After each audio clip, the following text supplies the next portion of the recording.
In this video, we're going to be going over the steps to install the Uconnect 5 system in your Grand Cherokee. First thing you want to do is open your storage bin, get your fingers underneath here, and pull. You'll get the bottom 4 clips released, and then it's just a matter of working your way around. And out she comes.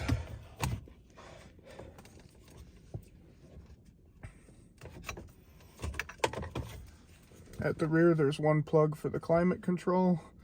Then we can move on to removing these 4 bolts.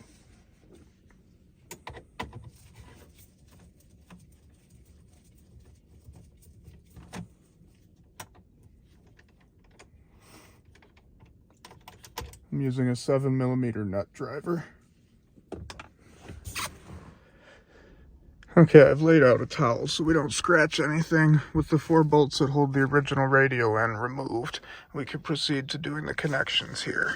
You're going to have a white, which is your AM/FM antenna, and these just have little tabs here that you push down.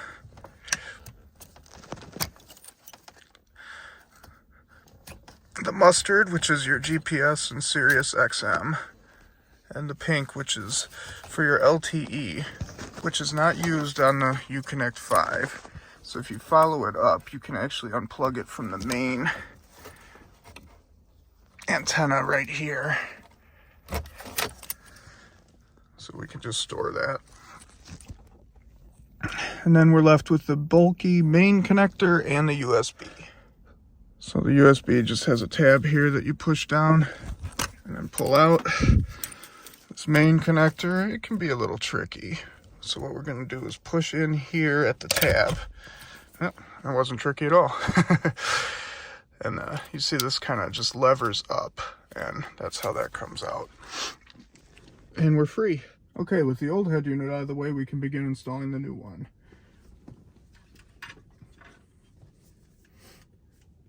You have your adapter here, which plugs into the mustard colored antenna connector. Your original AM/FM antenna plugs right into the radio with no adapter needed. We have our USB adapter pre-installed in the radio. That will just plug into the existing wiring here.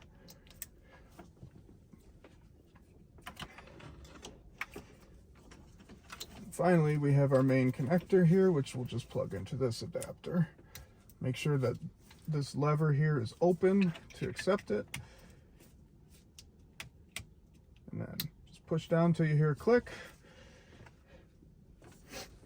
This here is our Wi-Fi antenna. I've already installed this one, so I have one stuck right here above this tray. Just improves the connection reliability. And then finally we have our LVDS cable, which I've routed out this end. This goes in at an angle like so. There's a lot of wiring behind it, so you kind of have to finagle it a little bit. I also want to be very careful not to pinch any of these wires that we have coming out the front here for the antenna and the screen connector.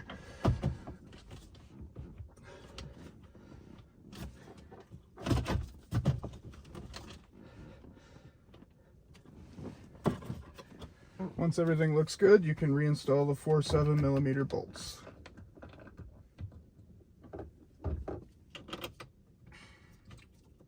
Okay, with that installed, we are just about done. You see here, this is the Wi-Fi antenna that we give you. I found that this is a really nice place to stick that. And just tuck everything back. This is our LVDS cable for the screen. And then this is the one that we're going to plug into the Y cable here. So it's all very simple to do, and we'll be up and running. This is your unlock code for the radio. Make a note of that, because as soon as we plug this in and turn it on, it's going to ask us to unlock the radio with that code. When reinstalling, you just want to watch that this Y cable doesn't get stuck under there. So once this bezel is clipped back into place, you can turn the key on. The radio is going to take a minute to boot up the first time, as it gathers all the data from the car and everything. And then it's going to bring you to the screen that says radio locked. We're just going to punch in the unlock code, 8617. Okay. So with the unlock code punched in, we're going to go to vehicle. We're going to scroll all the way down to reset. and factory reset. This is just going to ensure that everything syncs up with the vehicle correctly, and it's going to take another minute or two to boot back up, and everything will be good to go then.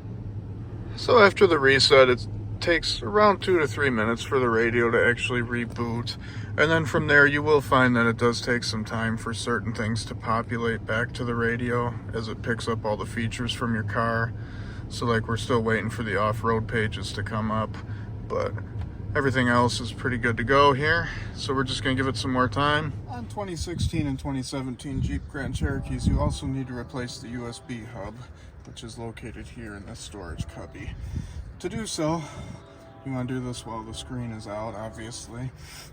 There are 2 7mm bolts here at the top, 2 7s at the bottom, and 1 electrical plug here for your lighting.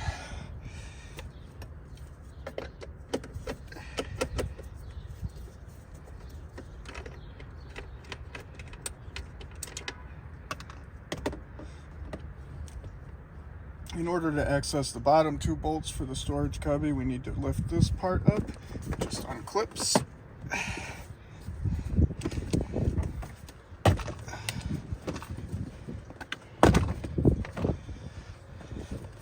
From there, want to get our shifter out of the way. We're going to use our plastic trim tool to lift this boot up. There are 2 clips on this side, 3 on the other side. Just kind of have to fiddle with it. Then using our T25, we're going to unscrew the shifter right here.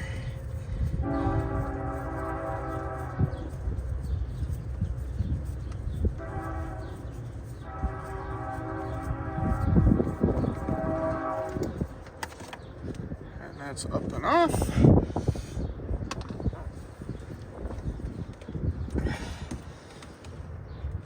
With that out of the way, we can work on our electrical connector here for the shifter light. And that will give us all other wiring connections for your select terrain and the cup holder lights. We'll just leave those. You can get these 2 7mm bolts here out of the bottom of the storage cubby and then simply remove it. Okay, with the storage cubby unbolted, we can get behind it now. And this is for your 12-volt outlet. We're just going to leave that one because they're kind of a bear to unplug. And then we can get these other 2 out of here, which actually power the USB hub and send it the data.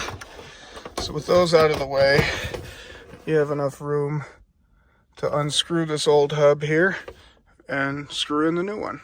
So with the new hub in and the old one out, we can feed this back in.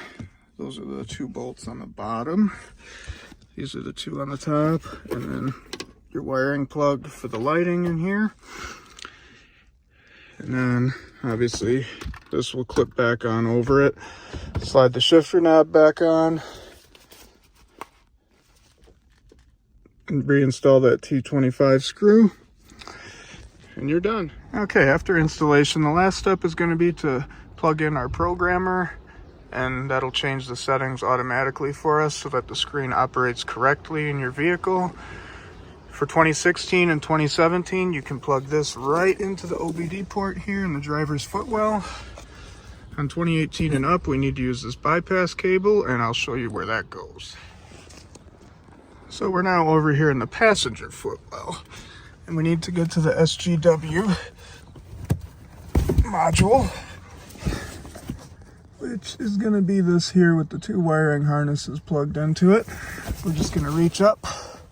There's clips that are facing the driver's side. You just push in and pull the plugs out, and you have them right here. The 2 SGW module plugs unplugged. We're going to plug them into our red bypass cable here. Each connector is a different size, so you can't mix them up. I'll do the programming. First step is to turn the key to run. Don't start it, just turn it to run. We'll take our programmer here, plug this in. The light will be red while it's programming, and then green when it's done. You'll hear the car reboot. We're going to let this sit another 15-20 seconds. Then we can unplug this, plug our security gateway module back in, and we're done.